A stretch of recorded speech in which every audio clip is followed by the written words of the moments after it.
Super സാധനം. First കണ്ടവർക്കേ കലങ്ങുള്ളൂ. പക്ഷെ അതിനെക്കാട്ടിയും super action. 2D മതി. 2D ആവശ്യമുള്ളൂ. 3D ഒന്നും എടുക്കാതെ തന്നെ നന്നായി. സൂപ്പറായിട്ടുണ്ട്. അടിപൊളിയായിട്ടുണ്ട്.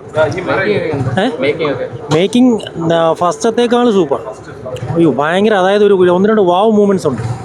ഒട്ടും പ്രതീക്ഷിക്കാത്ത 1-2 സാധനങ്ങളൊക്കെ ഇറക്കിയിട്ടുണ്ട്. പക്ക വയലൻസ് ആണോ? വയലൻസ് ഫസ്റ്റത്തെ കണ്ടവർക്ക് അറിയാമായിരിക്കുമല്ലോ. എബോ ദാറ്റ് അതിനേക്കാൾ സൂപ്പറാണ്. കൊള്ളായിരുന്നു. ഫസ്റ്റിന് വെച്ച് നോക്കുമ്പോൾ എങ്ങനെയുണ്ട്? എനിക്ക് പറഞ്ഞില്ലേ, ഫസ്റ്റ് പാർട്ടാണ് കൂടുതൽ ഇഷ്ടം. കാര്യം അതിനകത്ത് ലാസ്റ്റ് വരുന്നൊരു ഇമോഷണൽ ഹുക്കൊക്കെ ഉണ്ട്. അതൊക്കെ ഗൂസ് ബംസ് പരിപാടിയാണ്. പക്ഷെ ഇതിനകത്ത് അങ്ങനെയൊന്നുമില്ല. ആ ഒരു ഇമോഷണൽ പരിപാടി ഒഴിച്ചു കഴിഞ്ഞാൽ വലിയൊരു വാവ് ഫാക്ടർ എടുത്തു പറയാൻ വേണ്ടി എന്തെങ്കിലും ഉണ്ടോ? എടുത്തു പറയാൻ ഫസ്റ്റ് പാർട്ട് എങ്ങനെയാണോ, ഫസ്റ്റ് പാർട്ട് ഇഷ്ടപ്പെട്ടവർക്ക് ഇത് ഇഷ്ടപ്പെടും. ഇല്ലെങ്കിൽ കാണരുത്, അത്രേ ഉള്ളൂ. ഒറ്റത്തവണ കാണാൻ കൊള്ളാം. പിന്നെ ഒരു റിവെഞ്ച് ആണ്.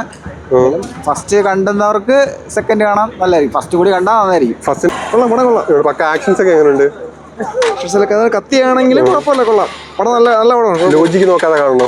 ലോജിക്ക് നോക്കാതെ കണ്ടാലേ ലോജിക്ക് നോക്കാതെ കണ്ടാൽ കാണണം. ഫസ്റ്റിന്റെ ഫാനാണോ? ഫസ്റ്റ് ഷോനെ കാണാൻ ഫസ്റ്റിന്റെ ഫാനാണ്. ഫസ്റ്റ് ഇതിൽ നിന്ന് കുറച്ചുകൂടെ ഫസ്റ്റാണ് കുറച്ചുകൂടെ. ഫസ്റ്റ് പാർട്ട് എങ്ങനെയാണോ അതേപോലെ തന്നെ. വേറെ ടെറൈൻ, വേറെ ആക്ഷൻ പരിപാടികൾ അത് തന്നെ. പിന്നെ ഫസ്റ്റ് പാർട്ടിൻ്റെ അത്ര ഒരു ഇമോഷണൽ ഹുക്ക് ഇതിനകത്തില്ല. അതൊഴിച്ച് ചേർത്ത് നോക്കിയാൽ കൊള്ളാം. കൂടുതൽ ക്യാരക്ടേഴ്സ് ഒന്നും വരുന്നില്ല. ഇല്ല, സെയിം ക്യാരക്ടേഴ്സ് തന്നെ. റിട്ടേണിങ് ക്യാരക്ടേഴ്സ് ഒന്നുമില്ല. ലൈക്ക് മെയിൻ ക്യാരക്ടർ മാത്രമേ റിട്ടേൺ ചെയ്യുന്നുള്ളൂ. ആൻഡ് ആ പട്ടി ഫ്രഷ് സ്റ്റാർട്ടായിട്ട് കണ്ടിരിക്കാൻ പറ്റുമോ? ഫ്രഷ് ആയിട്ട് ഫസ്റ്റ് കാണാത്തായിട്ട് കാണാം. വലിയ കുഴപ്പമൊന്നുമില്ല. അത് പറഞ്ഞ റിട്ടേണിങ് ക്യാരക്ടേഴ്സ് ഇല്ല, കണ്ടിന്യൂവേഷൻ ഒന്നും അല്ല.